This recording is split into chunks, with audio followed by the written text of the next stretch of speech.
Bonjour à tous et bienvenue dans cette nouvelle vidéo dédiée à l'analyse technique du CAC 40 de l'indice français pour les prochaines séances. On attaque bien sûr avec le rappel légal habituel. XTB France informe les participants que la présentation à venir et les informations qui vont être dispensées ne constituent pas en aucune manière une sollicitation ou une incitation à acheter ou vendre des produits financiers.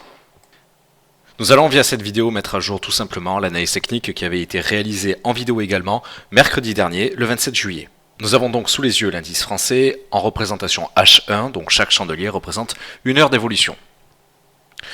Comme nous l'avons vu ce matin au niveau du Good Morning Market, les différents grands indices occidentaux sont en train effectivement de valider en ce moment même une tentative baissière particulièrement intéressante.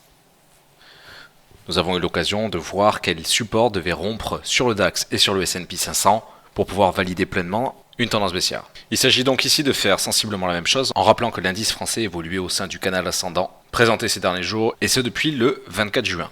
Pour rappel, ce canal ascendant se distinguait surtout entre ce support et cette résistance oblique. Et précisément depuis hier matin, une sortie de canal semble s'opérer à l'image de ce que l'on a pu voir notamment sur l'indice allemand. Nous sommes ainsi revenus au sein du range que nous analysions la semaine dernière, en particulier la concentration du prix entre 4320 et 4420 points, autrement dit entre les 38.2 et les 23.6 de retracement de Fibonacci de moyen terme. Nous sommes désormais extrêmement proches de ce support central et il conviendra absolument de le rompre si nous voulons envisager les supports inférieurs à 4275, 4235 et enfin 4155 points.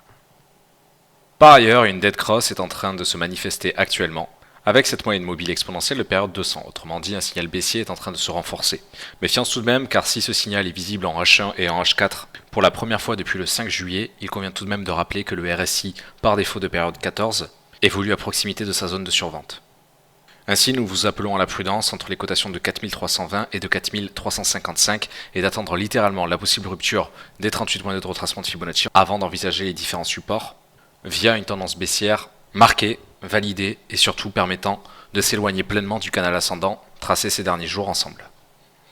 En cas de maintien au sein du range, et à l'image de ce que nous avons vu là aussi ce matin sur d'autres actifs, il s'agira de s'intéresser aux deux résistances intermédiaires à 4355 et 4380 avant effectivement un possible retour sur les 23.6 de retracement de Fibonacci, donc sur les 4420.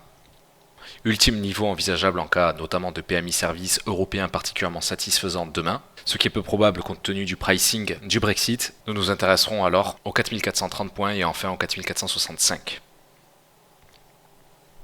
Ces deux scénarios seront à envisager cette semaine, autrement dit jusqu'au vendredi 5 juillet en soirée. Merci à tous pour votre présence, votre fidélité, et je vous donne naturellement rendez-vous à partir de 15h15 pour le live streaming dédié à l'indice allemand. A tout à l'heure.